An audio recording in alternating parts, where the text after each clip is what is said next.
जय श्री ओम नमः सिद्धेभ्यः। जय श्री ओम नमः सिद्धेभ्यः। जय श्री ओम नमः सिद्धेभ्यः। सर्वमंगल मांगल्यं सर्वकल्याणकारकं प्रधानं सर्वधर्माणां जैनं जयतु शासनम्। पंच परमेष्टि भगवान की आचार्य श्री गुरुवर कुंद कुंद महाराज की आचार्य श्री गुरुवर विद्यासागर महाराज की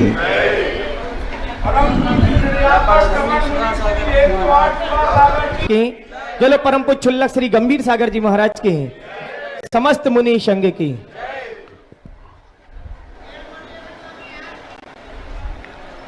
कल अपन ने समझा था बिहार में कोई भी व्यक्ति को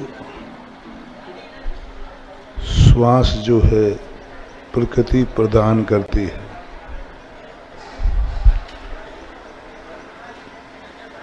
जन्म हमारा अतीत का किया हुआ कर्म हमें प्रदान करता है। मौत जिंदगी का नियत सत्य है। मौत कर्म के उदय से नहीं आती है। कर्म जहां समाप्त हो जाता है वहां जीवन का अवसान होता है। जन्म हमारी की हुई अतीत की करतूतों का परिणाम होता है। जो हमने किया है उसका एक पुरस्कार है। प्रकृति पुरस्कार देती है और तुम्हें एक मौका जन्म देकर के फिर से देती है। अच्छा किया है तो अच्छा करने का, बुरा किया है तो सुधरने का। अपन समझते हैं कि जन्म एक प्रकृति की साधारण प्रक्रिया है। नहीं, बहुत बड़ा इस प्रकृति का वरदान है।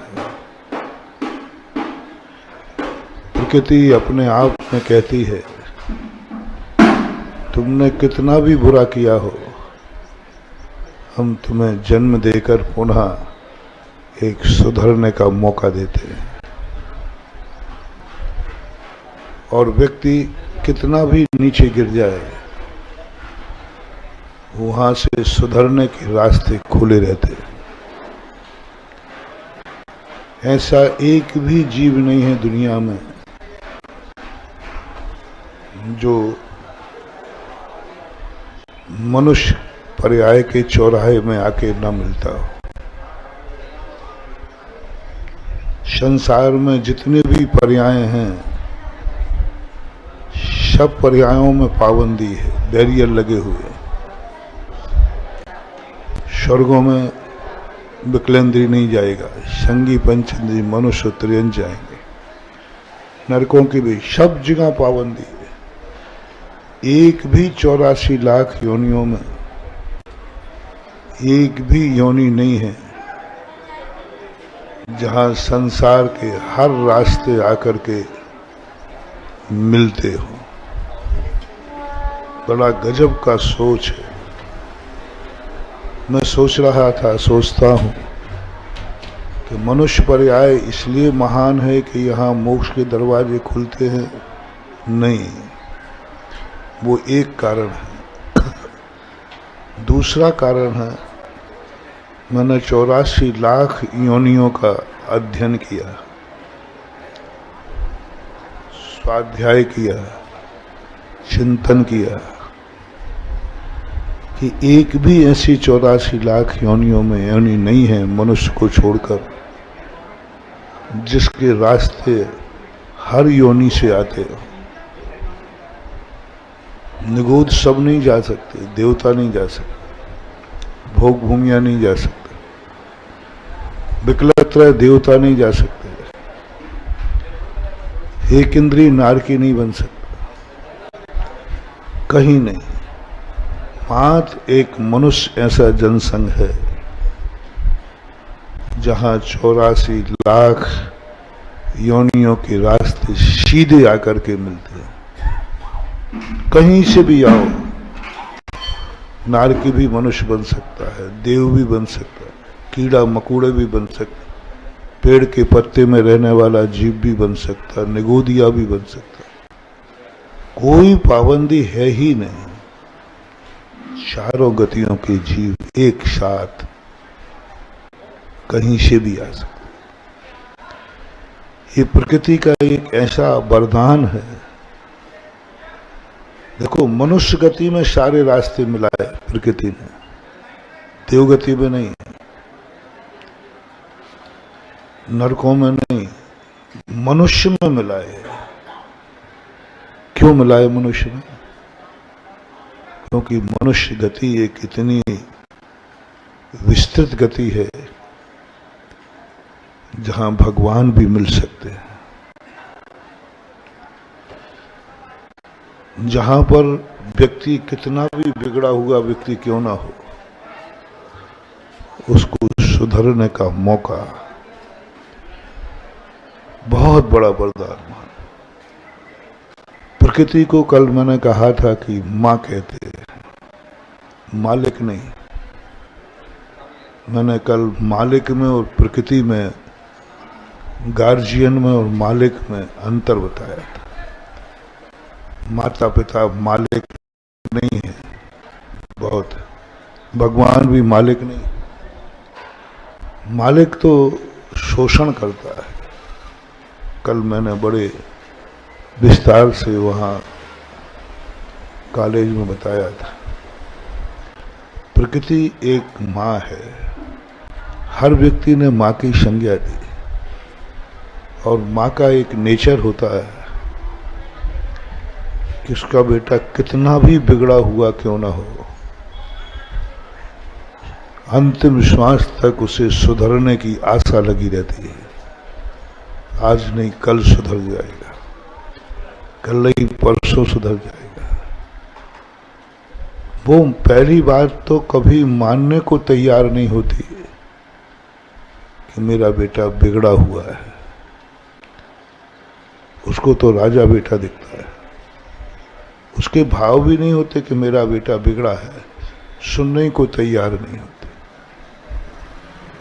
यशोदा मैया, पूरे नंदगांव के लोग शिकायत करते थे, लेकिन यशोदा कहती मेरा कन्हैया ऐसा हो ही नहीं सकता, सब गलत बोल रहे। पिता को इतनी सहिष्णुता नहीं है, पिता को अपने बेटे से इतनी आत्मीयता नहीं होती। पिता को थोड़ा सी ही तुम शिकायत कर दो, वो ना कुछ सोचेगा, तो पहले तो छोकरे में झापड़ मारेगा, उसे जम के झापड़ मारेगा। बिकॉज तेरी शिकायत आई क्यों? पापा आप सुनो तो सही। बोले क्या सुनना, आखिर शिकायत इसी पे झापड़ पड़ जाता है। भाई पहले मुझे मौका तो दो अपना स्पष्टीकरण करने का।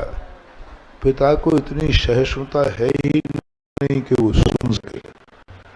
वो तो शिकायत आते ही सबसे पहले बेटे की ठुकाई करेगा, एक झापड़ तो जड़ ही देगा, पर बाद में कहेगा अब सुनाओ क्या बात है, अब क्या सुनाओ, झापड़ तो। लेकिन माँ की एक आदत होती है, माँ कोई भी कितना भी गंदा करके बेटा आवे पहली बार में, तो एक ही कहती है मेरा बेटा ऐसा कर ही नहीं सकता, तुम लोग गलत कर रहे हो, तुम लोग मेरे बेटे को ईर्ष्या कर रहे हो, मेरे बेटे को बदनाम कर रहे हो, मेरे बेटे के प्रति तुम लोगों के अच्छे भाव नहीं है। ये नेचर माँ का होता है, होना ही चाहिए सदा से। वो एकदम सुनते ही आग बबूला नहीं होती, एक्सेप्ट ही नहीं करती वो। तो चलो तुम लोगों का तो एक ही काम है मेरे बेटे की शिकायत करना। जब बहुत बार होता है, यशोदा ने कई बार एक ही बात कही, मेरा कन्हैया ऐसा क्यों करेगा, करते ही नहीं, करते ही नहीं। घर में कोई दही की कमी है या मैं उसको खाने नहीं देती। जब बहुत बार शिकायत आई तब अंत में मां कहती, यदि करता है तो कोई बात नहीं, सुधर जाएगा, कोई बात नहीं। अब देखना सिद्ध हो गया कि इसने दही खाया, सारे सबूत सिद्ध हो गए, फिर भी मां कहेगी हाँ हाँ कोई बात नहीं, बच्चा है, गलती हो गई तो क्या हुआ, बच्चा है, गलती हो गई तो क्या हुआ, सबसे हो जाती है। उसको ढांकने का प्रयास करेगा, ढांकने का, सत्य सिद्ध होने पर भी वह ढांकने का प्रयास करेगा। और जब ढांकने में असमर्थ हो जाए, पूरी ताकत लगा देगी ढांकने में, पूरी ताकत बचाने का प्रयास करेगी, और अंत में जब नहीं ढांक पाएगी तो ये कहेगी, ये आशा रखेगी, कोई बात नहीं, गलती हो गई, आगे नहीं होगी। ये तीन गुण जिसमें होते हैं उसको मां कहते हैं। तीन गुण जिसमें होते हो। और आप जो मैं बोल रहा हूं, सब लोग अपनी अपनी मम्मियों को देख लो, देख लो। तुम जो, मैं, आपके पिता भी हैं, मम्मी हैं, और आप गलती किए बिना रहे नहीं, ये पक्का है। बोलो, पापा ने जब डांटा तो किसने बचाया है? एक भी नहीं होगा जो कभी ना कभी मां ने बचाया नहीं। यही कहा होगा, नहीं मेरे बेटा कर ही नहीं सकता, किया है तो कर लिया, बच्चा है, और बाद में अंत में कहेगा ठीक है कर लिया, आगे। ये तीन गुण मां में होते हैं। जहां जहां ये तीन गुण पाए जाए, उसी उसी को दुनिया मां कहती है। एक तुम्हारी जन्म देने वाली मां, वो आप खुद प्रैक्टिकल कर लो, अनुभव कर लो, नहीं हो तो अपने नेताजी प्रदीप आदित्य से पूछ लो, इनके पापा भी जिंदा हैं, मम्मी भी है। चली गई मम्मी तो थी, तो तुम्हारे सामने अभी तो थी। बोलो, ये तीन गुण तुम्हारी मां में थे कि नहीं? और तुम आज वर्तमान के, ऐसा तो हो ही नहीं सकता कि तुमने कोई गलती नहीं की हो। यदि तुमने कोई गलती नहीं करते तो नेता ही नहीं बन पाते।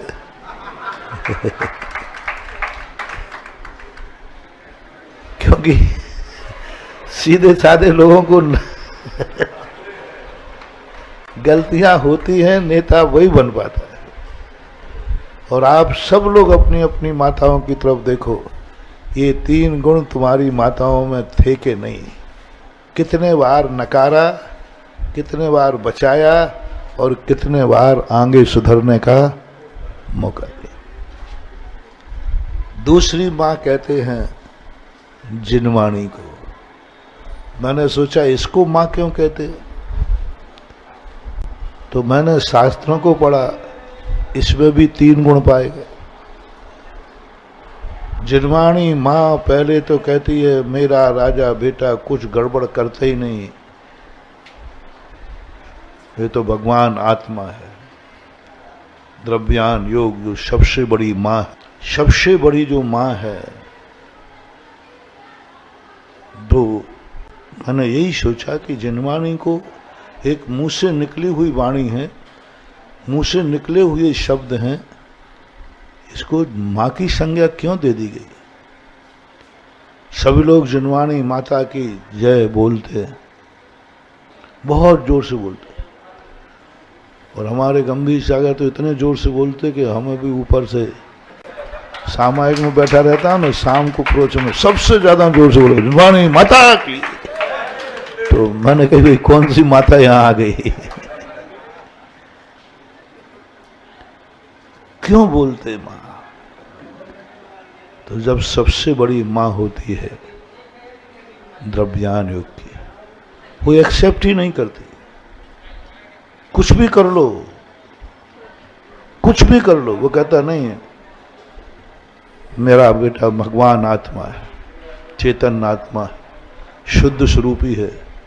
अरे भाई राग द्वेष कर रहा है, दुनिया भर के पाप कर रहा है, बोले नहीं हो ही नहीं सकता।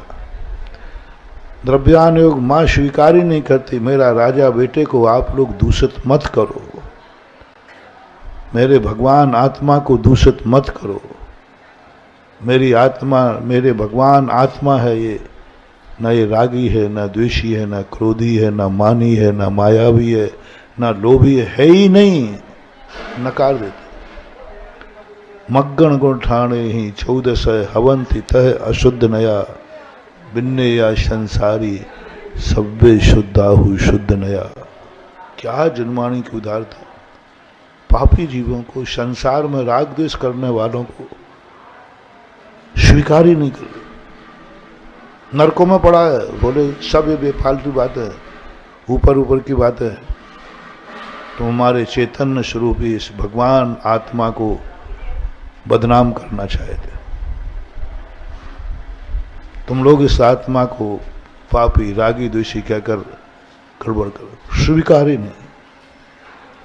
पूरा समय सार में स्पष्ट नकार दिया, मेरी आत्मा ने कुछ किया ही नहीं, कुछ भी नहीं किया, ये सब आरोप है, कुछ भी नहीं माने। यहां तक कि राग द्वेष कसायं तो नहीं, बोले हो ही नहीं सकता, असंभव। पता नहीं कैसी दृष्टि है।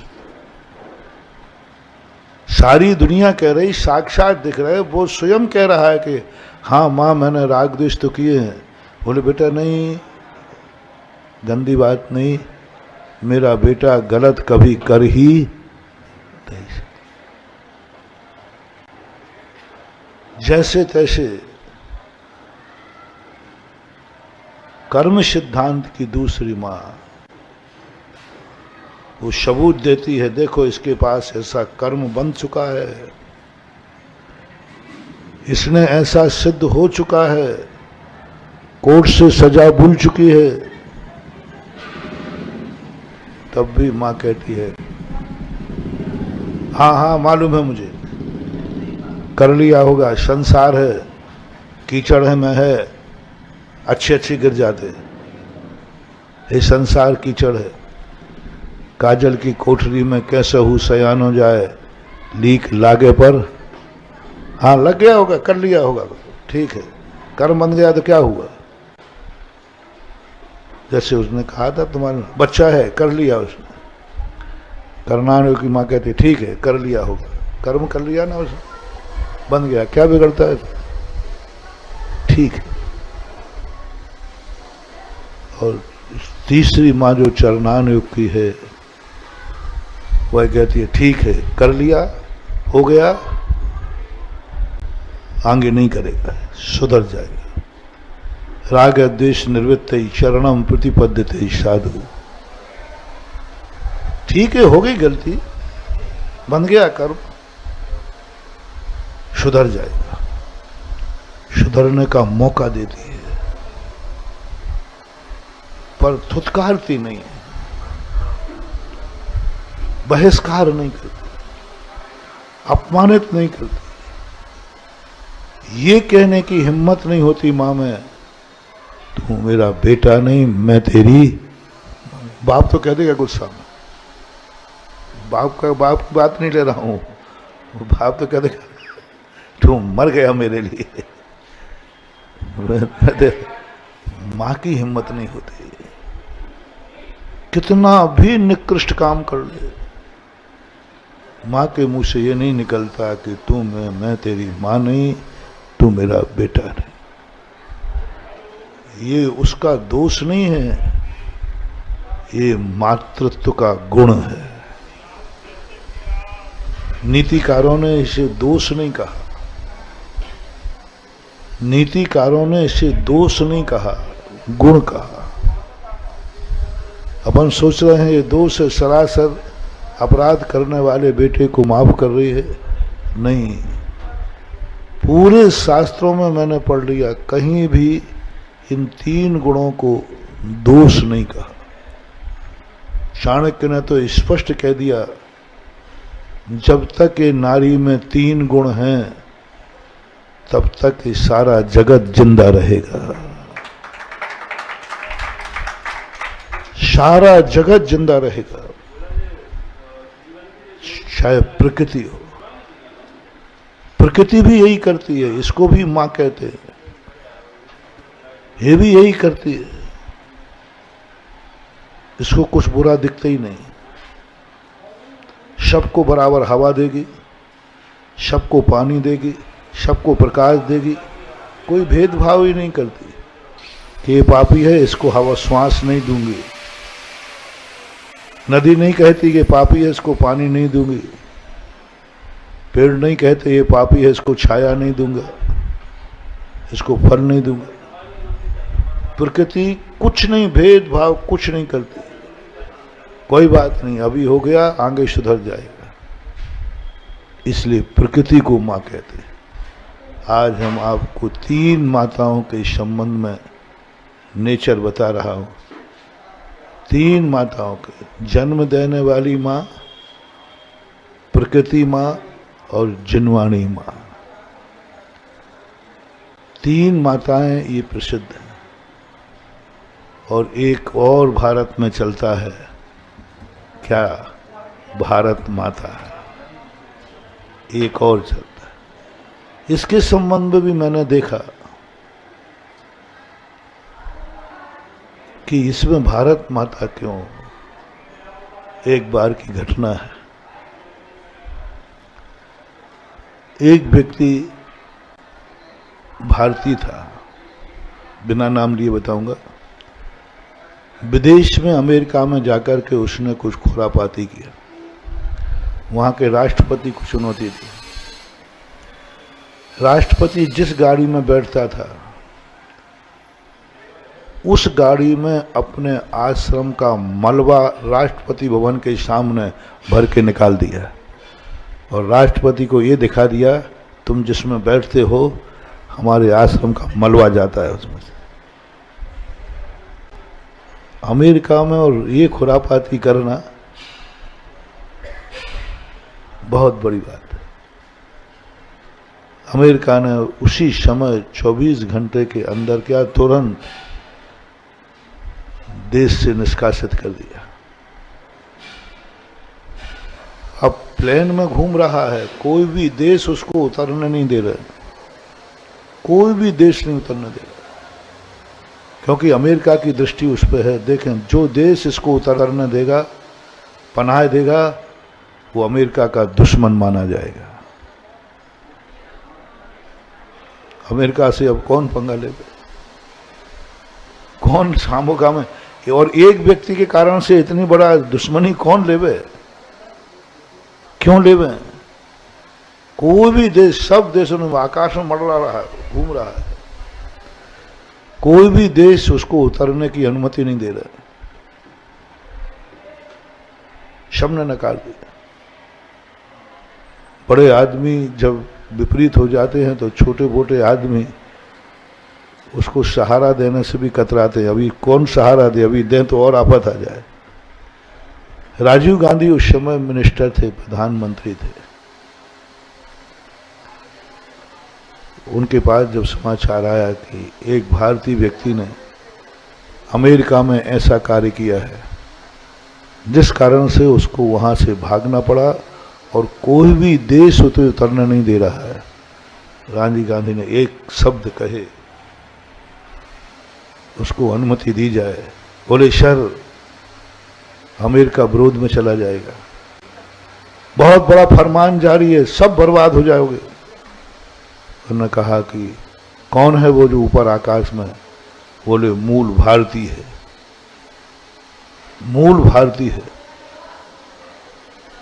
तो पहले तो राजू ने यही कहा कि ऐसा कुछ नहीं, अमेरिका को उसने गलती की नहीं होगी, इतना हमारा भारतीय व्यक्ति गलत नहीं हो सकता, क्यों करेगा मलबा भेजने का काम? फिर कहा नहीं साहब, पूरा सबके सामने उजागर है। ठीक है, कर दिया होगा, कोई गुस्सा आ गया होगा, वहां के लोगों ने दिखाई होगी तानाशाही। तो भारतीय व्यक्ति ने कहा कि क्या तानाशाही दिखाते हो, अमीरी दिखाते हो? हमारे भारतीय लोग उसमें मलबा ढो देते हैं से ध्यान रखें। और अंत में उसने कहा कि हो गई होगी गलती, आखिर वो मूल भारत का है। ओह, मैंने जब ये पढ़ा सुना, अभी की घटना है, कोई ज़्यादा पुरानी नहीं है। राजीव गांधी जब मिनिस्टर थे, उस समय उन्होंने कहा कि नहीं, बेटा कैसा भी हो, नागरिक कैसा भी हो, लेकिन वो हमारी भारतीय है, भारत का है। मात कुछ नहीं पूछा, कोई बहस नहीं की, कोई गलती का कोई जायजा नहीं लिया। पहले बताओ गलती क्या है, फिर उस पर हम बहस करेंगे, कुछ करेंगे। उन्होंने कहा नहीं, भारतीय है ना, भारतीय व्यक्ति, ये भारत देश वो है जहां दुश्मनों को भी शरण दी जाती है, ये तो हमारा भारतीय है। तुरंत उसको उतरने का आदेश दो, बाद में पूछा जाएगा।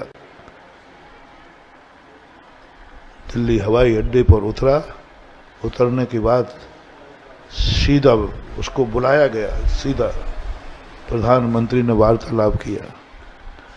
और वार्तालाप करने के बाद जो राजीव गांधी ने सफाई दी, अमेरिका को अपना फरमान वापस लेना पड़ा। और उस समय जो स्थितियां बनने वाली थी, तब मुझे लगा कि भारत को माता कहना श्रेष्ठ है, क्योंकि ये लक्षण भारत के माता में पाए गए। हम तो दुश्मनों को शरण दे देते हैं। हमारा देश तो वो है जो रावण का भाई आया तो उसे ही शरण दे दी। तो ये लक्षण कुछ हैं। किसी भी देश को माता नहीं कहता, कोई भी। विश्व में इतने देश हैं, आप लोग सब नेटवर्क देखते रहते, कौन सा देश अपने देश को माता कहता है? कोई वो कहता है? कोई नहीं। राष्ट्र कहते हैं। माता शब्द का प्रयोग मात्र ओनली ऑल वर्ल्ड में भारत को मिलता है। क्यों? ऐसे ही? ऐसे ही नहीं, माता के गुण उसमें होते हैं। अन्य देशों में माता के गुण नहीं है। वहां तो इतने में कहते उसको ऊपर ही उड़ा दो, फरमान जारी कर देते। इसलिए राष्ट्र माता, इसलिए जीवन में ये प्रकृति कहो, कर्म कहो, ये सब हमें जो व्यक्ति इस प्रकार की, इसलिए मनुष्य भाव के अंदर एक ऐसा गुण प्रकट हुआ जो हर पापी को कहा तुम्हें सारे रास्ते बंद हो जाए, यदि तुम सुधरना चाहते हो तो मनुष्य बनने का रास्ता खुला है। मनुष्य पर्याय को महान क्यों कहा? क्यों कहा कि 84 लाख योनियों में मनुष्य पर्याय महान है? बहुत सारी। तो अपन लोग अक्सर कर ये लगाते हैं कि यहां से मोक्ष के रास्ते खुले। अरे मोक्ष के रास्ते कितने जीव जाते हैं? 6 महीने 8 समय में 608 जीव। कितने लोग मोक्ष को मानते हैं? कितने लोग सम्यक दृष्टि हैं? इतने मात्र से मनुष्य पर्याय महान नहीं हो जाएगी। कोई ऐसा लक्षण बनाओ जिससे सब लोग कह सकें कि मनुष्य पर्याय महान है। ऐसा कोई बनाओ लक्षण। मोक्ष जाने वाले रास्ते खुले हैं, तो हम और आप बनाएंगे, जैनी बना लेंगे, अपन धर्मात्मा है सो बना लेंगे। कोई मोक्ष मिलता है, मुनि बनने का रास्ता खुला है, शुद्ध उपयोगी का रास्ता, ये तो सब बहुत सीमित है। ऐसा लक्षण जो प्राणी मात पूरा 3 लोक कह दे, 3 लोक का हर प्राणी कह दे मनुष्य पर्याय श्रेष्ठ है। निगोदिया भी कहे, नारकी भी कहे, मगरमच्छ भी कहे, शेर चीते भी कहें, कीड़े मकूड़े भी कहें, हर एक भी सर्वसम्मति चाहिए। विश्व में 84 लाख योनियों की सर्वसम्मति चाहिए है कि सब लोगों का हस्ताक्षर कराओ कि मनुष्य पर्याय श्रेष्ठ है। मोक्ष जाने की अपेक्षा हम लोग साधु कर देंगे, आप लोग भी कर दोगे, जैनी कर देंगे, चलो आस्तिक कर देंगे, लेकिन सब नहीं करने वाले। एक लक्षण जो है 84 लाख योनियों के लोग कहते हैं कोई भी मुझे शरण देवे या ना देवे, किसी भी पर्याय में मैं जा पाऊं या ना जा पाऊं, लेकिन यदि हमें अपना सुधार करना है तो मनुष्य पर्याय के दरवाजे खुले हैं। एक भी नहीं। आप लोग भी जो स्वाध्याय करते हो, जो विद्वान लाइव में सुन रहे हो, उन विद्वानों से मेरा कहना है कि पूरे जिनवाणी में बताओ 84 लाख योनियों में कौन सी योनि है जिसका रास्ता मनुष्य पर्याय में नहीं आता हो, नहीं आता हो। और ऐसा जब आता है तो वो भी निश्चित समझना, ऐसी कोई योनि नहीं है जहां मनुष्य नहीं जाता हो। डायरेक्ट की बात है, घूम फिर की बात नहीं कर रहे। कितना खतरनाक है ये मनुष्य पर्याय, कितनी अच्छी है। कहीं भी तुम गिर गए, निगोद में गिर गए, अब मैं क्या करूंगा, निगोद में चले गए, वहां से स्वर्ग नहीं जा सकते, नरक नहीं जा सकते।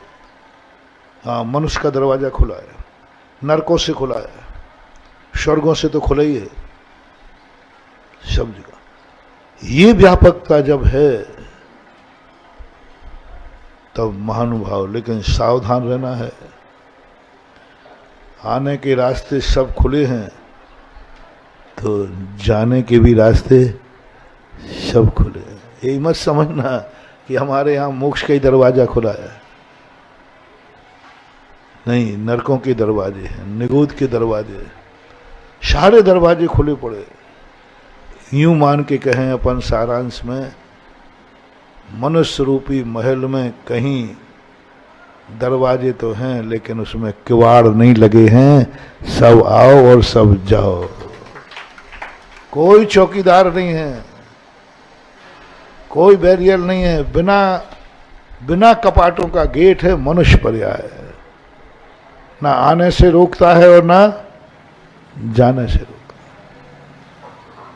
तो ये जो अपन को जीवन में मौका मिला, अपन आए हैं, पता नहीं कहाँ से आए, कहाँ जाएंगे, कहाँ से आए, लेकिन जाने का रास्ता हमें तय करना है।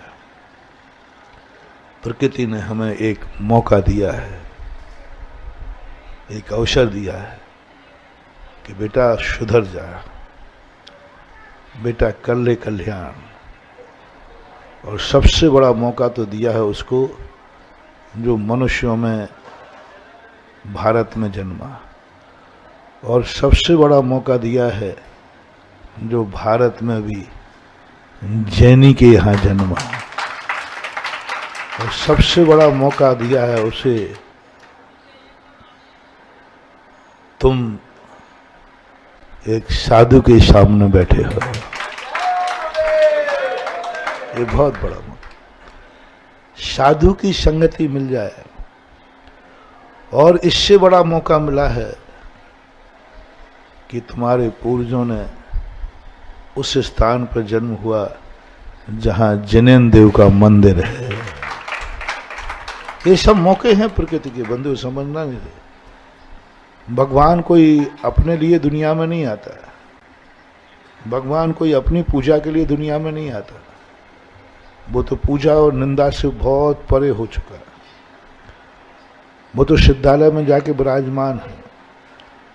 ये भगवान जो मंदिरों में आता है, ये भगवान के लिए नहीं बुलाया जाता, हम सब के लिए एक और मौका है, इसके लिए मंदिर में भगवान को बुलाया जाए। एक और मौका है। देख भगवान तुझे लेने आए हैं, देख भगवान तेरे नगर में बैठ गए, भगवान बैठ गए तेरे नगर में। प्रकृति से तुझे कितना लाड़ है। जब तुम भगवान के दरवाजे खड़े हो महानुभाव, तब सोचना इस प्रकृति ने मुझे कितना बड़ा मौका दिया, भगवान के सामने खड़ा कर दिया और भगवान को मेरे सामने बैठाल दिया। भगवान जब भगवान के सामने तुम खड़े हो और भगवान तुम्हारे सामने बैठा हो, बस महानुभाव इससे बड़ा मौका और क्या दूं। प्रकृति कहती है बस लास्ट। जगत के कल्याणकारी, जगत का कल्याण करने वाले प्रभु तेरे सामने बैठे हैं। करुणा निधान, करुणा निधान, जगत कल्याणी। और इस दरवाजे आकर के भी यदि तेरे परिणामों की स्थिति नहीं सुधरी, तो फिर प्रकृति माँ भी कहती है बेटा आई एम सॉरी प्लीज। ये 3 गुण ही मेरे पास थे, इन गुणों के कारण से ही मैंने तुझे भगवान के दरवाजे तक भेज दिया। अब आगे तू जान और भगवान जान। भगवान के सामने मैं कुछ नहीं बोल सकती, भगवान के सामने मैं कुछ नहीं कह सकती। दुनिया के सामने, कर्मों के सामने मैंने कह दिया किसने गलती की नहीं, हो गई गलती, बचपन की थी, आगे सुधार लेगा।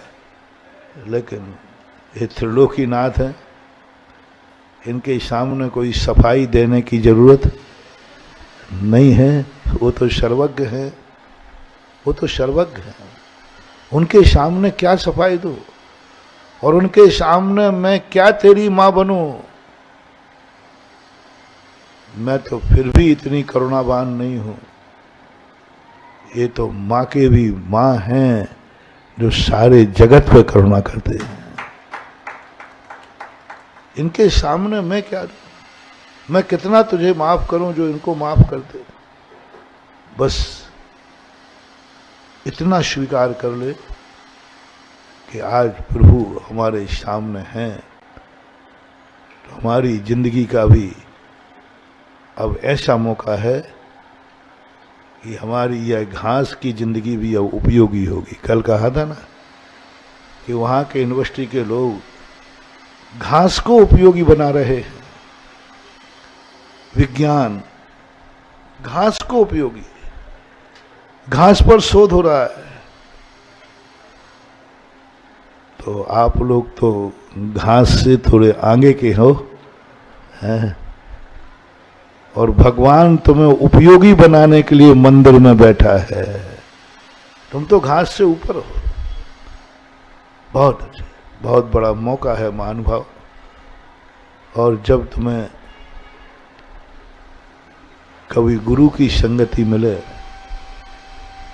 समझ लेना, जब तुम्हें गुरु का सानिध्य मिले, समझ लेना, जब गुरु की तुम्हें पहचान मिले तो समझ लेना प्रकृति ने, इस माँ ने तुम्हारे लिए बहुत बड़ा कॉलेज दिया है, जहाँ से यदि तुमने ईमानदारी से पढ़ाई की तो पढ़ाई पूरी नहीं कर पाओगे, उसके पहले ही नौकरी का लेटर आ जाता है।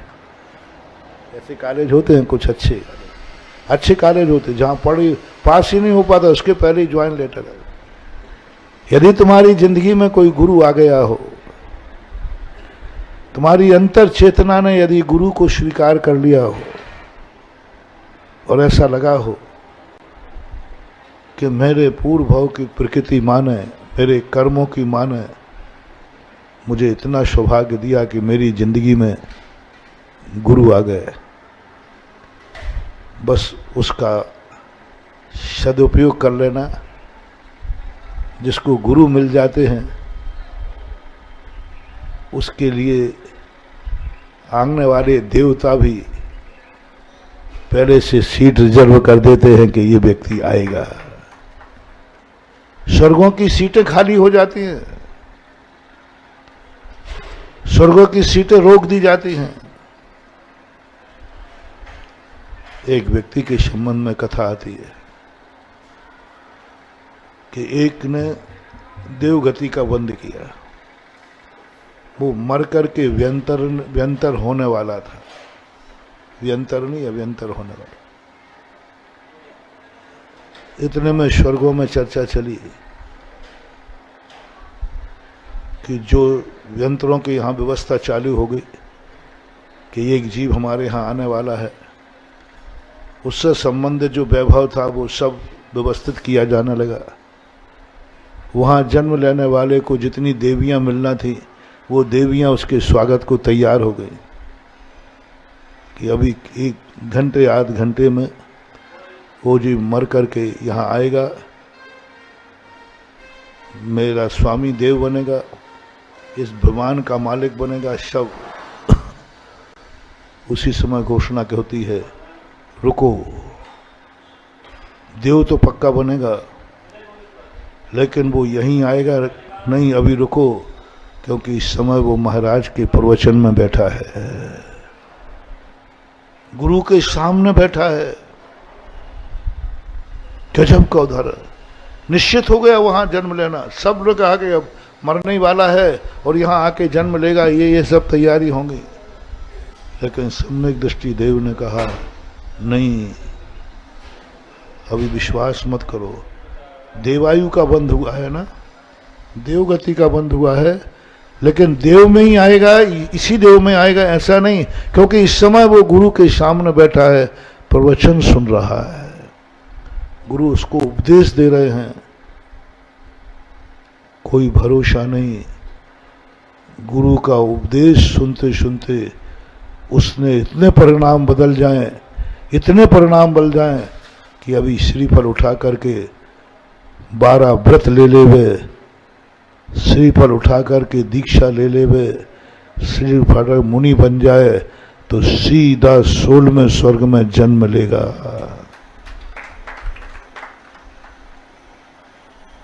कितनी बड़ी ये कहानी, ये घटना जब मैंने पढ़ी स्तब्ध रह गया। देवता लोग निर्णय नहीं कर पा रहे, मात्र इसलिए क्योंकि वो इस समय गुरु के पास बैठा है। और कहीं बैठा होता तो सब ठीक था, आएगा, लेकिन गुरु के पास बैठा। और जब समय गुरु उपदेश दे रहे हैं उस समय की घटना है। सामान्य बैठा होता तो महाराज सामायिक में बैठे हैं, प्रतिक्रम में बैठे हैं, ठीक है। उपदेश का वहां ये बताया गया कि गुरु अगले क्षण में कौन सा वाक्य कहेंगे और कौन सा वाक्य श्रोता की जिंदगी बदल दे, कह नहीं सकते। साधु का कौन सा वाक्य। आज मैं प्रवचन को आना नहीं चाह रहा था, मैं ऊपर बैठ गया, पर प्रदीप जी वगैरह 4-5 लोग पहुंच गए ऊपर। मैंने फिर तुरंत ही भाव आया, पता नहीं आज किसकी जिंदगी बदलने वाली है, पता नहीं कौन से वाक्य में कितना किसका हो जाए 1 घंटे के अंदर। और जो आज तुम्हें प्रवचन दे रहा हूं, ये पहली बार ही दे रहा हूं इन तीनों माताओं की। स्वभाव भाव आता है। मैं कहता हूं ना, मैं कभी प्रवचन देता ही नहीं हूं और मैं कभी प्रवचन तैयार करता नहीं हूं। मैं तो तुम्हारे कारण से मैं भी सुधा सागर का प्रवचन सुन लेता हूं, तुम्हारे कारण। मुझे अच्छी अच्छी बातें मिलती हैं कई बार मुझे किनके प्रवचन में, क्योंकि उमा स्वामी महाराज ने प्रवचन को भी स्वाध्याय में रखा है। जैसे अपन शास्त्र पढ़ते ना, तो पढ़ते पढ़ते कोई नई बात, अरे ये तो मैंने पढ़ी ही नहीं। क्या सोचा होगा उमा स्वामी महाराज ने स्वाध्याय के संबंध में कि प्रवचन को स्वाध्याय कर दिया। अरे स्वाध्याय तो प्रवचन तो दूसरों को लिए दिए जाते हैं। उन्होंने कहा नहीं, प्रवचन दूसरों को नहीं है, क्योंकि प्रवचन तुम्हारे उससे नहीं निकलते हैं, श्रोताओं के पुण्य से निकलते हैं। इसलिए क्या पता कौन सी नई बात प्रवचन में मिल जाए जो तुम्हें सोचने को। मैंने कई बार देखा, कई बार ऐसी ऐसी बातें, ऐसी ऐसी जिज्ञासा समाधान मिल जाते कि मैं भी कहता अरे ये तो मुझे पता ही नहीं था, ये पता ही नहीं था, ऐसा समाधान निकल गया। ऐसा समाधान सोचने पर भी नहीं आता, क्योंकि यहां पर जो कुछ भी है वो सब श्रोता एक का पुण्य नहीं है, यहां दो का पुण्य चलता है, वक्ता का और श्रोता। श्रोता का पुण्य कभी कभी ऐसा बुलवा देता है, ऐसा बुलवा देता है कि पता नहीं। तो मैंने कहा चलो कोई बात नहीं, ज्यादा लोग नहीं सही, लेकिन कोई ना कोई तो होगा। और वस्तुतः ये चीजें बड़ी महत्वपूर्ण। किस वाक्य में अपन ये ना समझें कि हम तो इन शास्त्रों को पढ़ लेते, पढ़ लिया, जितने बार पढ़ो उतने बार पता नहीं क्या आता। एक भक्तांबर स्तोत्र है जो आप सब जानते हैं, मैंने ना जाने कितने बार पढ़ा होगा, लेकिन आज तक मुझे कभी ऐसा नहीं लगा कि मैंने भक्तांबर बहुत बार पढ़ लिया। जितने बार पढ़ता हूँ कौन से श्लोक पर उपयोग टिक जाए, और ये अर्थ तो मैंने आज तक निकाला ही नहीं, इसमें तो ये छुपा हुआ है। जितने बार पढ़ता हूँ नया लगता है, एकदम नया। ये नहीं लगता कि मैंने कल इसका पाठ किया था, कल ही तो पढ़ा था इसको। जितने बार पढ़ता हूँ ऐसे लगता है कि ये तो आज पहली बार पढ़ा। आज यदि नहीं पढ़ता तो ये श्लोक का अर्थ ज्ञान में नहीं आता। वस्तु को नया मत करो, अपनी दृष्टि को नया करो, सब दृष्टि नई दिखेगी। वस्तु को नया नहीं करना, अपने विचार नए करना, अपनी दृष्टि नई करना, अपना सोच नया करना। वस्तुएं तो सीमित हैं, वस्तुएं तो सीमित हैं, लेकिन विचार कभी सीमित।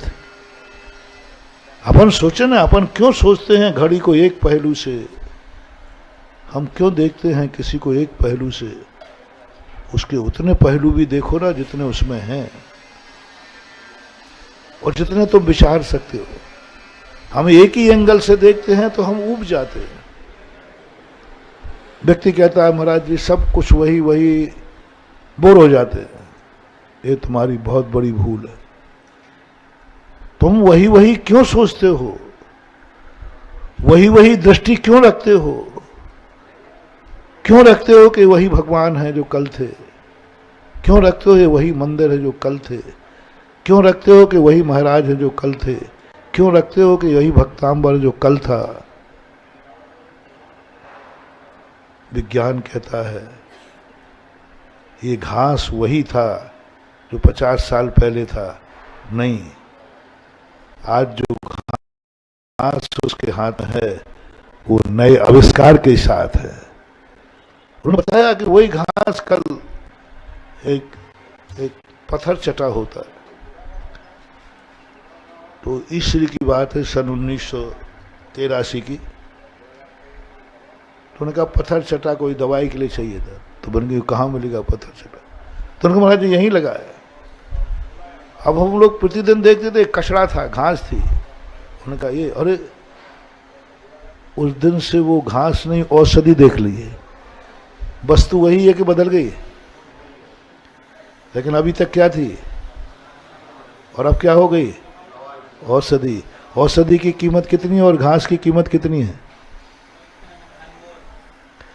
कल वो घास थी, उसकी कीमत क्या थी? आज वो औषधि बन गई, उसकी कीमत क्या है? अनमोल। अनमोल, मूल बदल गया। अब उसके देखते अरे तो औषधि है, बहुत बड़ी बीमारी है, और पहले आता घास है, कौन बकरी खा रही है। एक ही वस्तु वही है, हमारी दृष्टि बदल गई, हमारा सोच बदल गया, हमारा आविष्कार हो गया। यदि हम अपनी जिंदगी को आविष्कृत कर लें, हर घास जैसी तुच्छ वस्तु को भी हम अनमोल बना सकते हैं यदि हम चाहें तो। हम चाहें तो उस घास को औषधि बना दिया, अनमोल बना दिया। अपन जानते हैं कि खुरखुरू है, कांटा है, पैर में चुभता है, बेकार है, और वैद्य जी उस खुरखुरू को ढूंढते फिरते हैं, उनकी दृष्टि में औषधि। अपन कहते धतूरा जहरीला है, धतूरा बहुत बड़ी औषधि है, बहुत बड़ी स्थिति। तो बोलो धतूरे को बदलें या अपन सुधरें? धतूरा तो जो था है, और बस अपनी बुद्धि को बदलना है कि हमें उसमें औषधि गुण दिख जाए, उस घास का गुण दिख जाए, वो पत्थर छटा हमें औषधि लगने लग जाए। ये कला यदि अपने पास आ गई तो हर चीज तुम्हें नई होगी। समय आपका हो गया है, हो गया महावीर। इतना ही कह के विराम करता हूँ। अपनी चीज को, दृष्टि को बदलने का प्रयास करो। महावीर भगवान की